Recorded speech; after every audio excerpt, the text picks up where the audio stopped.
Hey guys, it's Lexi. You have no idea how excited I am to just be sitting back in front of the camera and talking to all of y'all. I'm just happy about it. You know, it's been a while. So today I just want to tell you a little story that happened to me back when I was 12 years old. And yeah, it's just kind of a weird little thing that happened to me. Not really much has happened since then, so knock on wood, but yeah, I don't really tell this story to many people, and I actually just remembered it the past couple of weeks when I was talking to one of my friends. And so this happened when I was, like I said, 12 years old. It was how old am I right now? It was a long time ago. So my family always used to go up to the ski resort every year around the same time. It was Super Bowl weekend, so it was normally always very crowded and stuff like that. And we used to rent a house that was a little bit off of the slopes. You could see the slope, but you would have to walk up a hill to get to it. And so that's basically just the background of the story. You know, it was in a little town. It wasn't a very big ski resort, not very well known, but it was cute. We went there every year.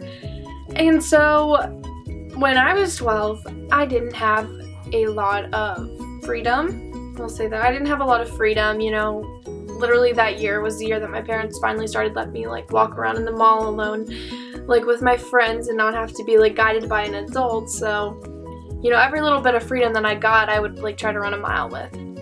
Is basically what I'm saying. But I've always been a pretty cautious child, as we found out in my Monkey Man story, where SVU literally taught me the right thing. If you haven't seen it, links down below. I will link that for y'all. But yeah, that was... So this happened at the ski resort. My friend and my parents were sitting back up at the bar, and from the bar you can kind of overlook the whole resort. And so they were sitting at the bar, and we were getting bored. We were like, come on, can we just go back to the house? There's literally nothing for us to do here. They weren't serving food that day. I don't know why. It must have been too late or something. By the way, if you hear talking in the background, that's my dad, sorry. Yeah, so they weren't serving food or anything, and so there was nothing to do. We had food back at the house. It was warm back at the house, and we were like, can we go home? Can we ski home? So to get back to our house, you would have to take the lift all the way up to the top of the mountain, take it slow, and then you're basically back to our house. So that's where our house was. So yeah. So our parents were like, you know what? Go ahead.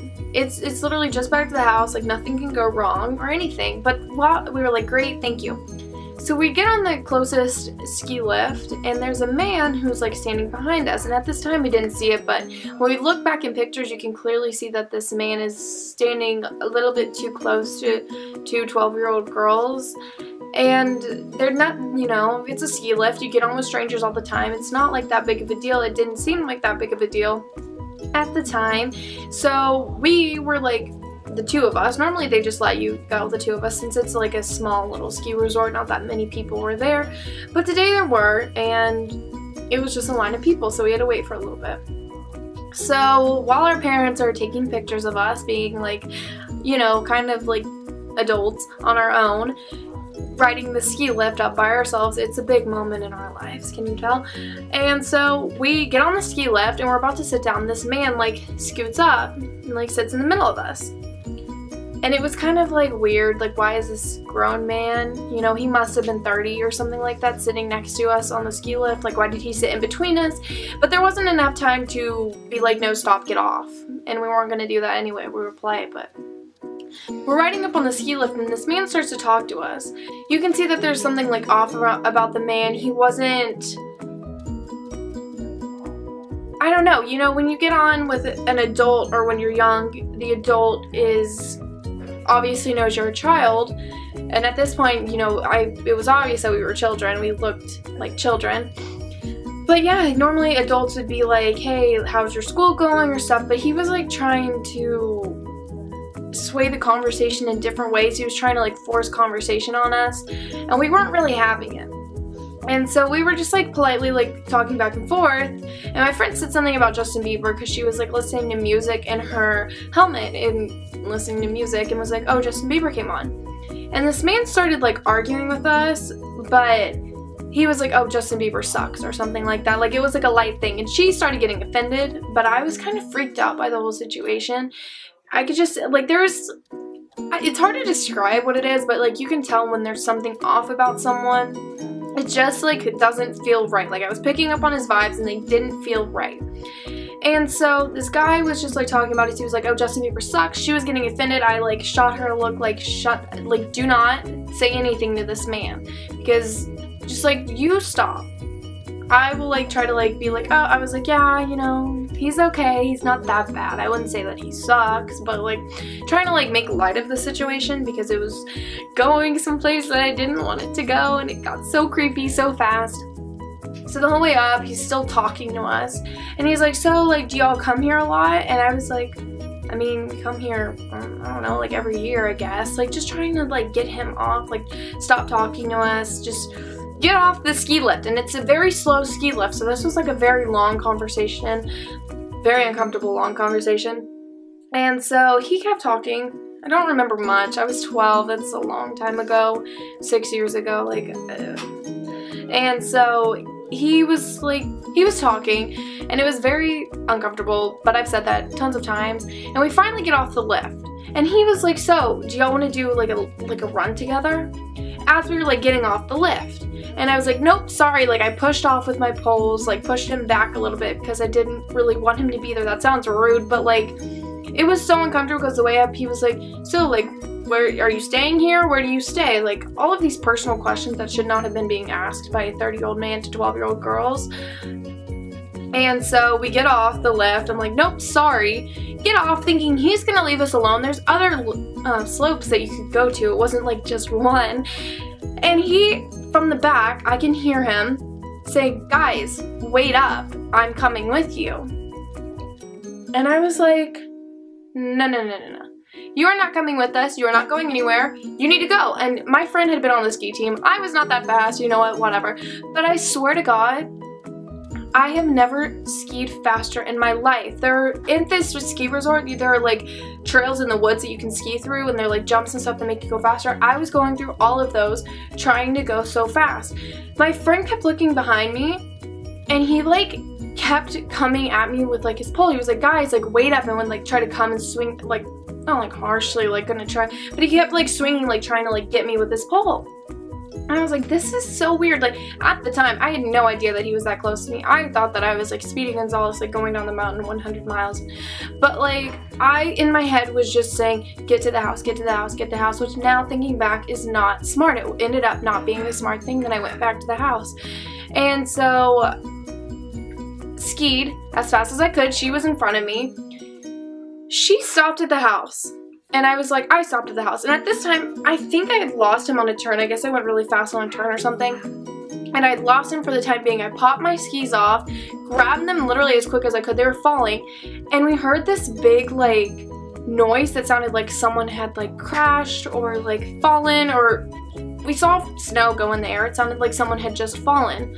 And so she turned around and saw that the man who had been following us pretended to fall, was now laying in front of our house as we were walking down the hill to get to the house. I was, like, laying in front of the house and just, like, watching us. And she saw him, like, perfectly just, like, stand up and watch us go into the house. And so she screamed, Lex, like, get the doors. So I was running around the house making sure that the doors were locked, that everything was locked. I was, like, literally, like, on the verge of tears because I was so freaked out that this man was now, like, knew where we lived, was pretending to fall so he could, like, watch us go inside, see which house we were going to, because at this place there's, like, 3 different houses you could go to. And so apparently after that he skied back down. So we were telling our parents about this, and when they finally came home we were telling them about this, and they were like, you're so dumb, you should have come back down to the resort. And I was like, well, yeah, I should have come back down to the resort, but, like, I wasn't going to do that. That's what I thought was right. I just wanted to be in the house. I thought I would be safer in the house. And they were like, well, you're an idiot. And I was like, yeah, okay, I'm an idiot.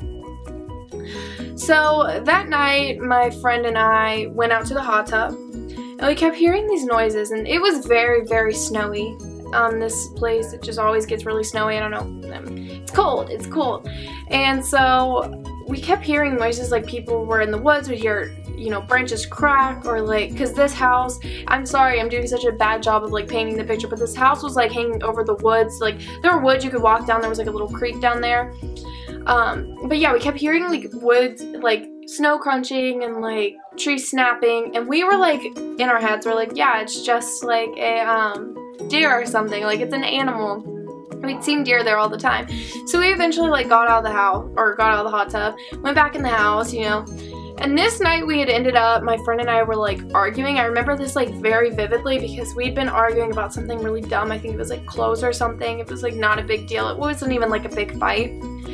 But we were upstairs in our room, which you could like look out and see the slope. And also down, like you could see down. And I remember this very vividly because we were both, they were on bunk beds. She was on the top and I was on the bottom. The bottom was like bigger, the top was smaller.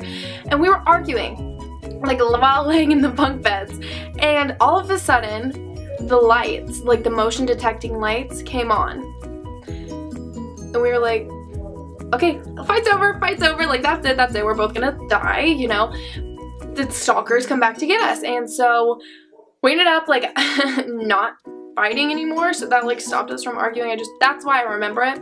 So then the next day we walked downstairs and we literally, like, we walk outside, everything's normal, and we see footprints like in the snow. And we're like talking to our parents, we're like, did you do that?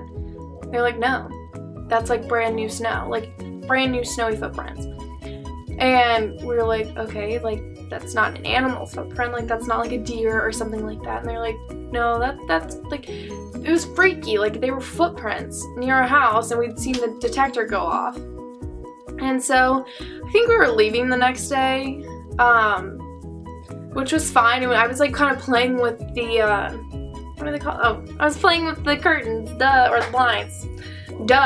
And so these blinds, I don't know why they were so entertaining in my 12-year-old brain, but they were, and I was like playing with it, and my mom was standing in the room. And this thing about this man was that he had very vivid, like, colored goggles. He was basically like, he had a multicolored, like, jacket, but then he had very bright goggles, and I remember that very vividly. And as I was playing with the thing, my friend screamed, I went to the window, and skiing down very slowly was the man. And as he passed our house, he just like turned his head to the side, like looked in our house, and like skied down. And it was very freaky to me because I'd just been playing with the blinds, and the blinds are open, so he could like probably most definitely like see through them, whereas if they were closed, like they're closed, you can't really see anything. So yeah, and then that's basically the story of my stalker. So after that, we left the house. We came back another year. We're stupid, whatever, YOLO. I don't think that he would have been there the next year. But yeah, we left the house. That was basically the last time I think that I saw him. I can't remember seeing him any other time. You know, I would think that I would see him. But yeah, that's basically just my stalker story. It was something really freaky that happened during that time. I remember I used to be really afraid to like go on social media or like to go out sometimes, even though this man was thought like 2 states away, but whatever. Beside the point, very freaky. Yeah, it just kind of like opens your eyes that like even if you don't think that something creepy is gonna happen, like a place like that, you just always gotta be careful. If you ever run into that same situation as me, and you have a person following you trying to like catch up with you on the ski slopes, probably not a good idea to go and show the person basically where your house is. So don't do that. Just ski down back to the resort, find your parents, whatever. Go on another run. Do something. Just don't let them know where your house is. It'll save a lot of issues. It could have ended a lot worse, so I'm really thankful that it didn't.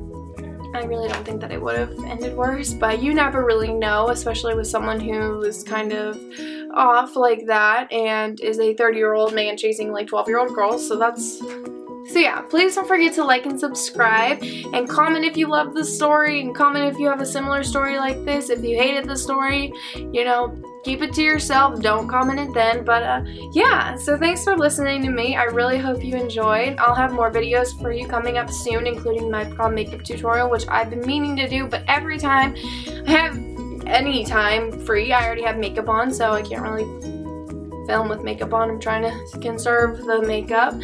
But yeah, I'll have that soon for you guys. I promise I'll have other videos. If you have any video ideas that you want me to do, comment down below. Just show some love. So yeah, thank you so much guys for listening. I hope you have a great day. Bye!